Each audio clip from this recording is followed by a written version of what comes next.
50,000 বছরের রাস্তা হবে, যার যার কবর থেকে হাসরের মাঠ। ফুলচেরাতে পুল হবে 30,000 বছরের রাস্তা। আমার উম্মতগুলো কিভাবে রে পায়ে হেঁটে তারা অতিক্রম করবে? বন্ধু নবী এমনি এমনি কাঁদেনি রে, নবী জানিয়ে দিয়েছে কাল কিয়ামতের ময়দানে উম্মতগুলো খালি পায়ে থাকবে, মাটি তো তামা থাকবে। ও বন্ধু, তাদের শরীরে কোনো পোশাক থাকবে না, উলঙ্গ অবস্থায় থাকবে। এমন মা আয়েশা প্রশ্ন করলো, গো প্রাণের নবী, জানতে মনে চায় নবী গো, এই যে আপনার উম্মতগুলো উলঙ্গ অবস্থায় খালি পায়ে সবাই থাকবে গো নবী, তারা কি নারী পুরুষ একসাথে? কয় হ্যাঁ, নারী পুরুষ একসাথে। তারা কি কেউ কারো দিকে নজর দিবে না?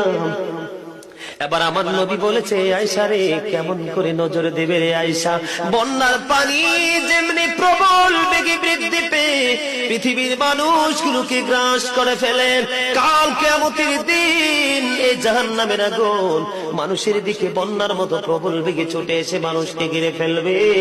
এত ভয়ঙ্কর হবে রে আয়েশা কেরা, এত ভয়ঙ্কর হবে আশুরের দিন, এত ভয়ঙ্কর হবে সেই দিন। আর সেদিন এত বিপজ্জনক হবে, একটা পুরুষ আর একটা নারীর দিকে তাকাইবার মতো সুযোগ থাকবে না।